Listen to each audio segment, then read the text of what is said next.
vamos a tener una reflexión sobre lo que es el mundo de hoy y comparado con el Antiguo Testamento también, y lo que nos dice en el Apocalipsis el apóstol Juan. Veamos primero nuestra lectura en Daniel. Sabemos que Daniel nos narra aquí de que él fue joven, alrededor de los 15 o 16 años se cree, que junto con durante la invasión del Imperio Babilónico a Israel, el norte de los dos reinos de Israel y de Judá, se llevaron como esclavos a muchos, y entre ellos, los jóvenes, estaba Daniel, el profeta Daniel, que luego es muy reconocido cuando más adelante el Señor lo usa como tal. Mientras tanto, Daniel y sus amigos, en un tiempo cuando el rey Nabucodonosor está escogiendo jóvenes que sean letrados, que sean energéticos, que sean motivados para que puedan luego de ser tratados al estilo babilónico, en el sentido de ejercicios, de alimentación y de sus ciencias, para que ellos puedan educar en las enseñanzas y el conocimiento científico, digamos, de la parte que ellos podrían influir y aumentar la cultura y el conocimiento dentro del mismo Babilonia sobre los pequeños que van desarrollándose o creciendo.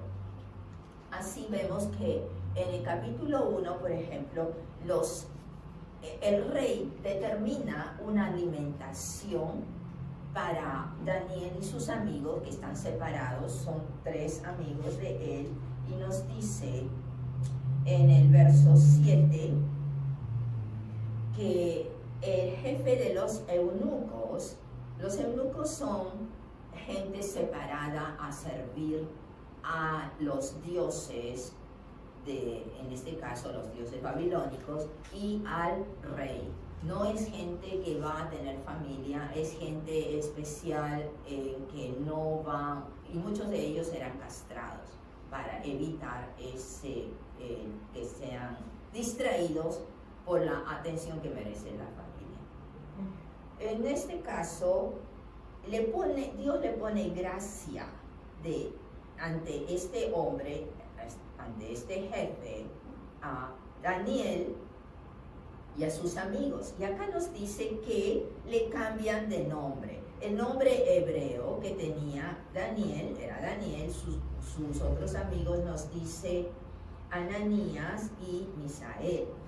Y le ponen los nombres babilónicos o griegos, que viene a ser Baltasar para Daniel, Sadrach para Ananías y Abednego para Azarías.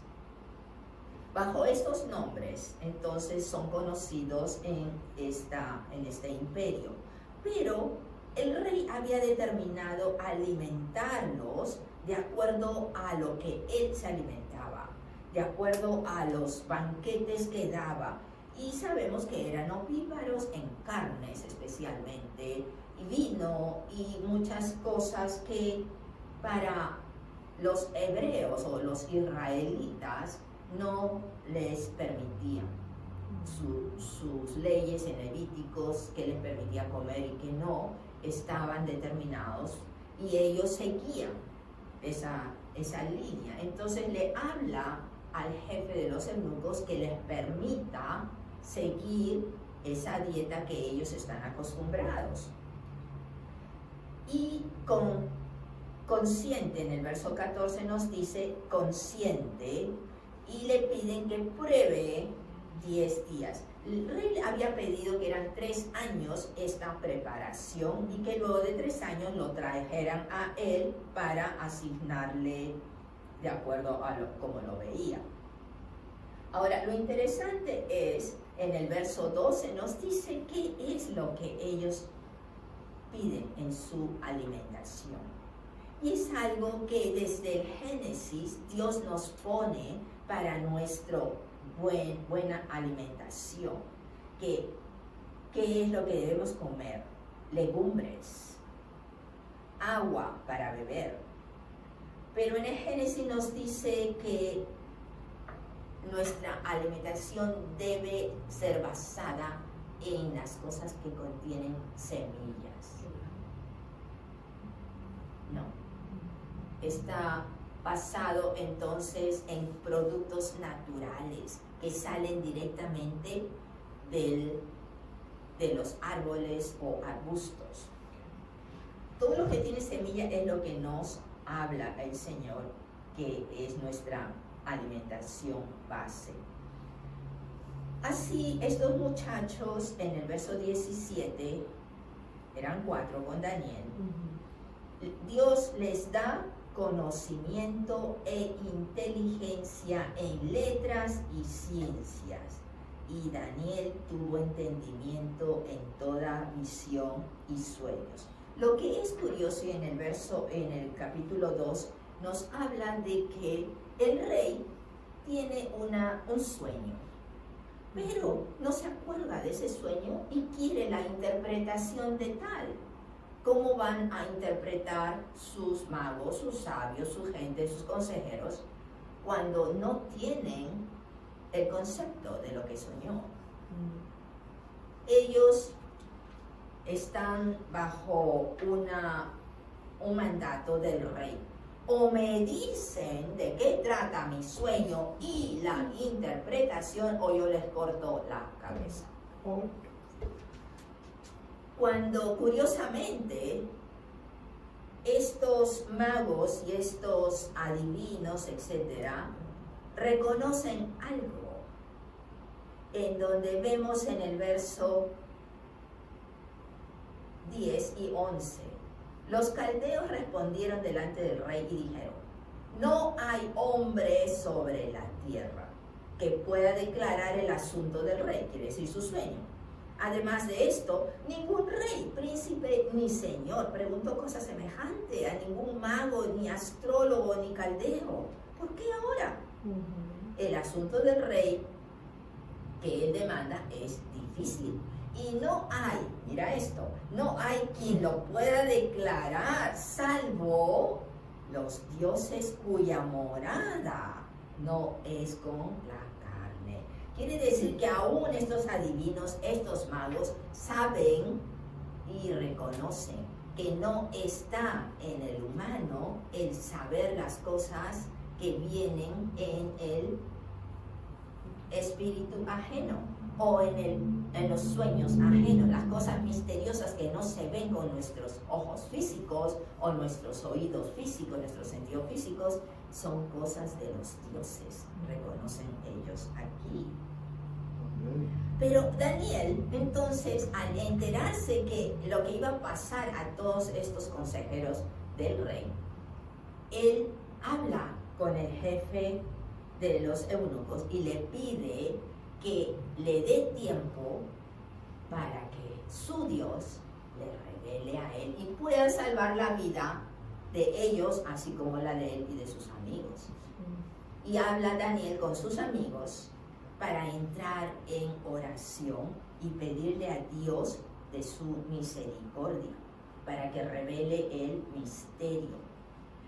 Y veamos a partir del 19, que nos dice que este secreto fue revelado a Daniel en visión de noche, quiere decir en sueño, por lo cual bendijo Daniel al Dios del cielo.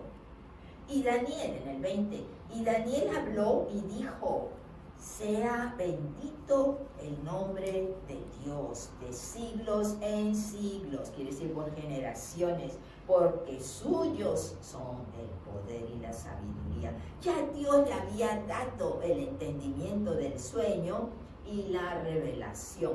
En el 21, Él muda los tiempos. No hay tiempo ni pasado, ni presente, ni futuro, porque Él es el yo soy, Él es el Dios del presente y las edades. Quita reyes y pone reyes. Da la sabiduría a los sabios y la ciencia a los entendidos. Cuando nosotros hablamos de sabiduría y ciencia, no es para inflarnos el ego. Dios da esas revelaciones, esas ideas y cosas que tú dices, wow, y iba buscando, tratando de descubrir algo y de repente se me aparece algo de la nada, me vino esta idea. Tenemos que reconocer que es por el Espíritu Santo que vive en nosotros que nos lo está poniendo y debemos darle la gloria a quien corresponde. Amén. Entonces estaba reconociendo Daniel eso y en el 23 le da la gloria, le da el agradecimiento y le pone esta oración. A ti, oh Dios de mis padres, te doy gracias y te alabo porque me has dado sabiduría y fuerza y ahora me has revelado lo que te pedimos. Dios responde las oraciones de un corazón sincero, honesto, que realmente lo ama, pues nos has dado a conocer el asunto del rey. Y así él le declara al rey su sueño. En el 3.1, el sueño es sobre una estatua que es, vamos a leer lo que dice el 3.1. El rey Nabucodonosor hizo una estatua de oro, es oro puro, inmensa, cuya altura era de 60 codos y su anchura de 6 codos. La levantó en el campo de Dura y en la provincia de Babilonia. Estamos hablando del rey de Babilonia. ¿A cuánto equivale la altura de la estatua? Déjame ver, espérate, acá lo tenía apuntado, de 20 a 30 metros. ¿Dónde está?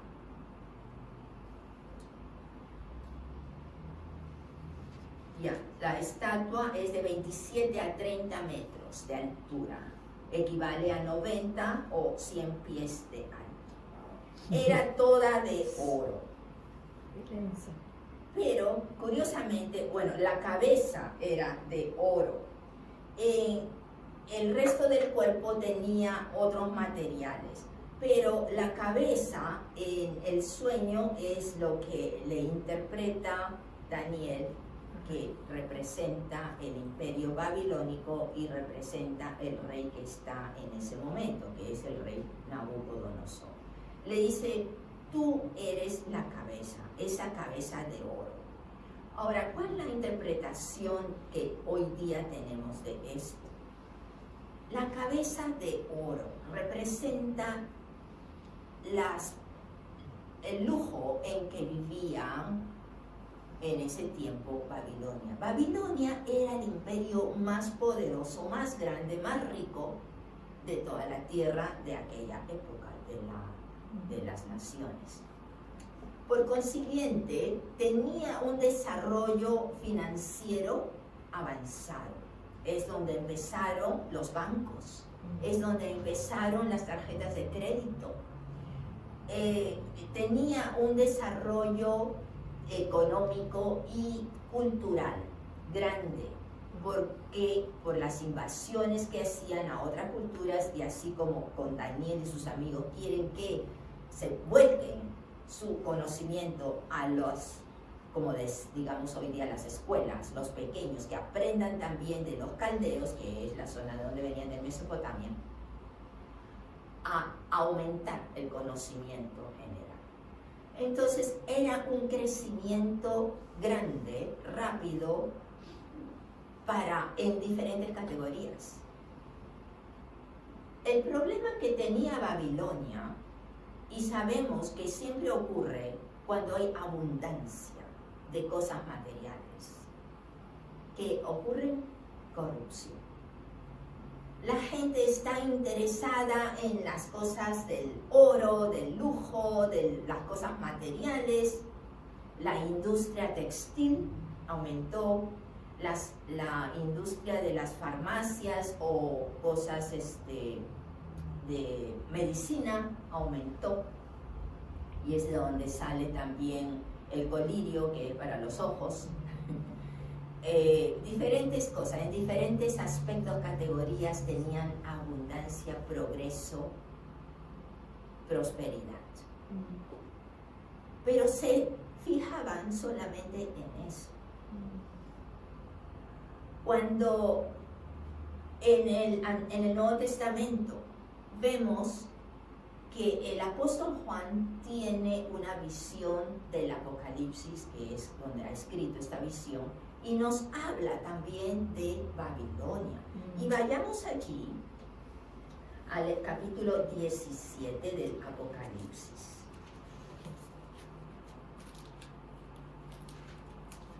Y veamos el verso del 3 al 5, que nos dice: y me llevó, es el apóstol Juan hablando, sabemos,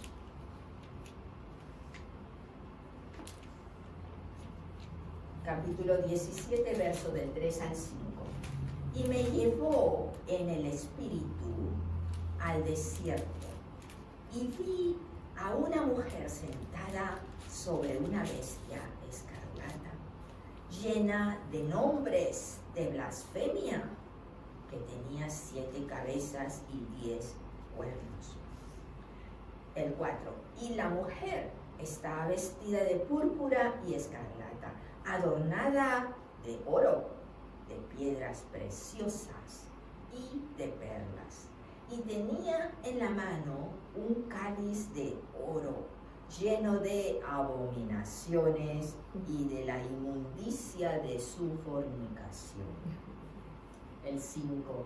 Y en su frente un nombre escrito, un misterio: Babilonia la Grande, la madre de las rameras y de las abominaciones de la tierra. Lo que Dios está mostrándonos aquí en esta comparación, el nombre de Babilonia empezó desde el Génesis, no desde Daniel. Desde el Génesis, cuando el bisnieto de Noé tiene la gran idea de crear la torre que se conoce luego de Babel, porque quiso construir una ciudad que le dé honra al nombre de ellos, a su nombre babilónico. Su nombre es de donde él funda Babilonia. Pero la torre que iba a construir quería que llegue al cielo, porque ellos querían ir y encontrar a Dios y no dejar que Dios baje a encontrarlos a ellos. El orgullo del hombre: yo hago esto primero, antes que Dios. Y Dios luego se va a someter a su voluntad, a su idea. Cuando Dios ve esta construcción, es cuando Él confunde las lenguas. Y es en donde empiezan los idiomas, de donde crecen y se esparcen luego por el mundo. Babel. Babel en el hebreo quiere decir confusión.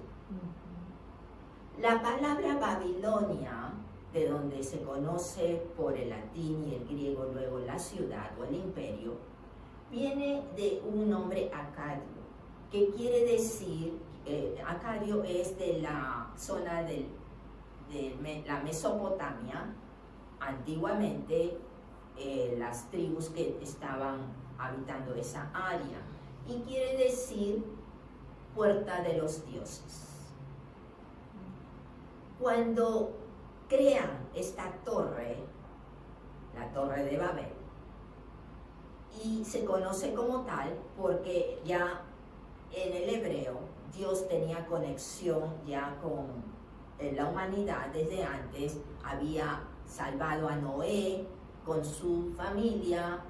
Al salir Noé del arca, empiezan a poblar la tierra y es de donde vienen todas estas generaciones y aparece este muchacho que con mucho interés, con mucho ímpetu de guerra y carácter fuerte, levanta toda este grupo de gente para ir en contra de Dios. Y es cuando Dios entonces se hace presente haciendo esta confusión y la torre se queda a media construcción. Pero Él es el que funda lo que es luego el imperio babilónico en toda esa área. Cuando nos está hablando aquí el Apocalipsis, está hablando de la misma Babilonia del Génesis, la misma Babilonia que luego se desarrolló en este imperio y que se conoce, acuérdense, los jardines colgantes. Una de las maravillas del mundo fue considerado dentro de la UNESCO, que todavía hay rastros de esto. Las maravillas del mundo. Imagínense la arquitectura que tenía todo este imperio, la ingeniería en diferentes áreas de regadío, de construcciones, en diferentes categorías e industrias. Increíble, incomparable. Era la potencia de aquella época, pero corrupta. Y esto nos lo demuestra el Apocalipsis, cuando todavía el Apocalipsis está por desarrollarse, sabemos, en la época de la tribulación, los 7 años, cuando acá nos habla, después de esos 7 años, es cuando dice, ha caído la Babilonia, la gran Babilonia, la grande ramera, madre de todas las abominaciones. Nos está hablando de la corrupción religiosa del mundo que estamos viendo hoy en día y que va a continuar hasta ese entonces. Va a ir de mal en peor, efectivamente. ¿Por qué? Porque todos los objetos de culto que considera hoy la iglesia, no solamente la iglesia de paganos, no solamente la iglesia satánica, sino la iglesia cristiana. Hay muchos objetos de culto que no son bíblicos, que no honran a Dios, no dan culto al Dios verdadero.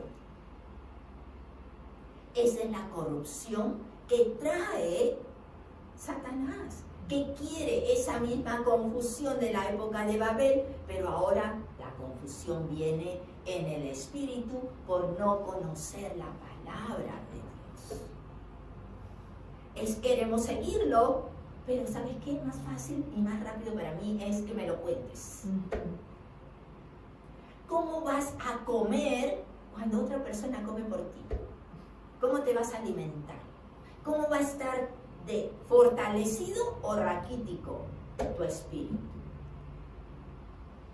Si nosotros no buscamos que llevar el alimento a nuestra boca, a nuestros ojos, que entre por nosotros, entonces no vamos a realmente entender ni recibir lo que Dios nos está dando a comer y a crecer, para crecer, es básicamente esto. Las acciones de los gobiernos, de los líderes de congregaciones, de los líderes de diferentes organizaciones, con cabezas.